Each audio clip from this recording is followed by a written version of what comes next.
and physically.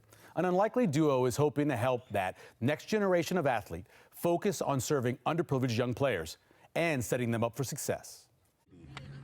Blue said, "Go." There it is. Look at that.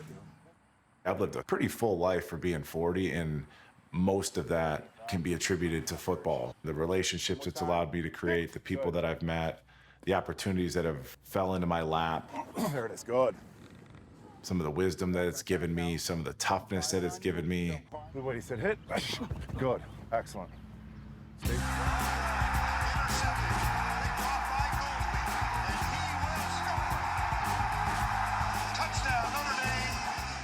Mike Goolsby was a high school All-American, a Notre Dame captain and inside linebacker, and he had a brief stint in the NFL with the Dallas Cowboys and the St. Louis Rams.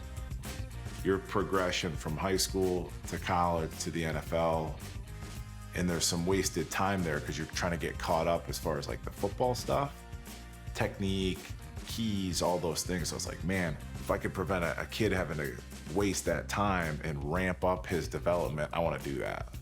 My first time training with him, I actually didn't even know what a cover 2 or a cover 3 or any of that football stuff was. I'd say the biggest thing that he first told me was my stance, because as a D lineman, your stance and your get off means everything. And if you're explosive off the ball, that's about like 50% of your game right there.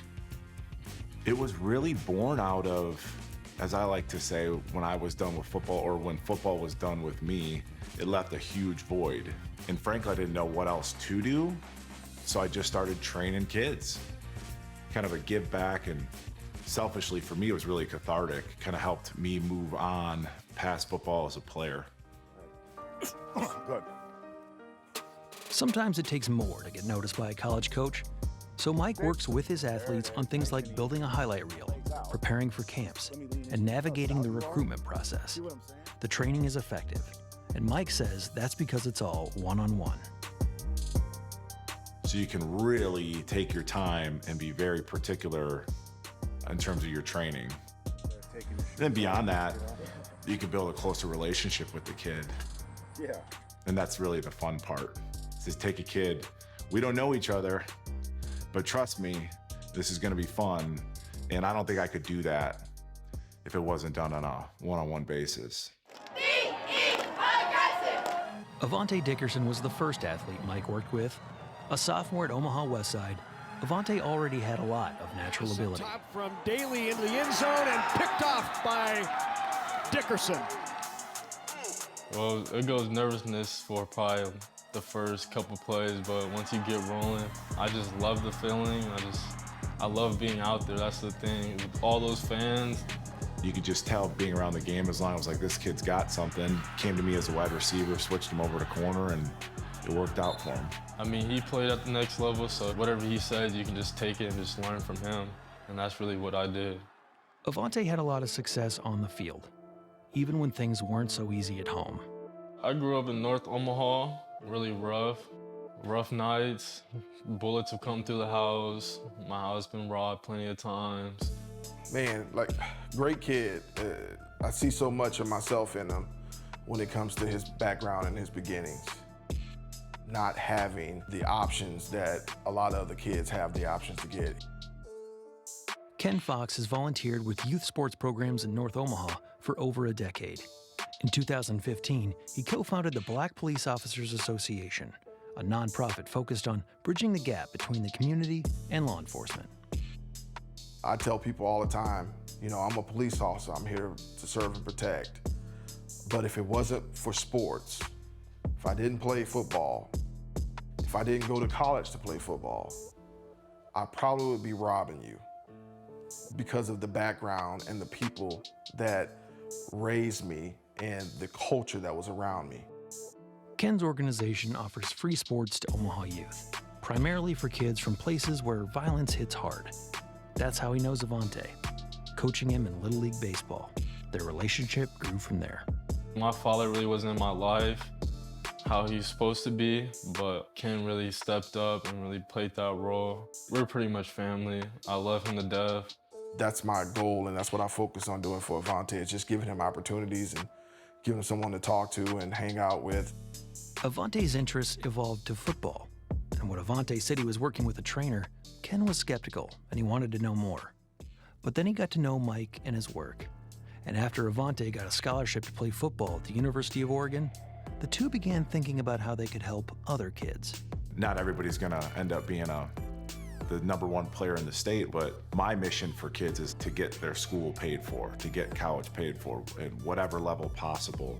And that's one of the first things I told him. I don't care if you make D1 athletes. If I can take a kid from North to South Omaha that are disadvantaged and they go to an NAIA school, that's a win for me. That's the same win as if they go to Alabama, to me personally. It shouldn't be an instance where if a family can't afford training or they can't afford to drive to X, Y, or Z, that shouldn't be a limiting factor behind that kid pursuing a goal. This kid might have some ability, this kid's got some promise, this kid's just a great kid, you know, he deserves to have a shot to work with somebody. You know, Jamison Kemp would have been one of those kids.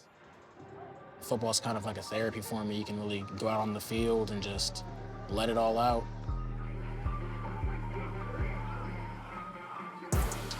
Jamison Kemp, an Omaha Central defensive tackle, wants to become an economist and a CEO of a Fortune 500 company. But after a standout career as a collegiate and professional football player, he was another one of Fox's little leaguers. Jamison had to work extra hard to get where he's gotten in life, and he's been extremely passionate about it. After working with Mike, Jamison showcased his skills to coaches from all over the country at a summer camp. He walked away with 3 Division I offers. But all I know is we got in the car, family, dad yelling, screaming, mom crying. It was just an amazing feeling. He was like, "Coach, I got great news. I got these 3 offers." And I was just like, praise God, man. I get emotional talking about it. So that's crazy. But I was just like, you know, he deserves it. You're prepping for it. The moment comes and you knocked it out of the park. And like, that's so cool to me. I mean, it's so fulfilling. There it is, that's it. The core issue is that there are kids that wouldn't have the ability to pursue a higher level of training that shouldn't get lost in the shuffle. That's gonna be my focus, helping kids that are committed, that might not have the resources otherwise, and they shouldn't get shortchanged in that process. Helping young athletes achieve their dreams and creating mentors in the process. So let's try and piece it up, peak, and then throw off. Does that make sense? I have a servant heart, and so I believe that, you know, giving back is something that, you know, we're put here on this earth to do. See kids that were like you and then support them like you got supported. And so I absolutely have brought them in and made them mentors to younger kids. Okay, good. For me, I want to have young athletes look at me and see like, oh, he's doing that. I want to follow his footsteps. Oh, there it is, good. Good job, Jameis. Good job. Thankfully, I had great parents and great friends who were there for me. I know there are a lot of kids in bad situations who might need a positive figure in their life to really come and just uplift them and keep them on the right track. You know, so I always feel like volunteering and giving back is just a big, important part of what I do. Because the next Jamison Kemp, the next Avante Dickerson, they're out there. Stay square. That looks beautiful. That's a nice rep. That looks beautiful. Always great to see stories about young kids and, you know, succeeding, and great to see Avante in that Oregon green. Yeah, small world, right? It's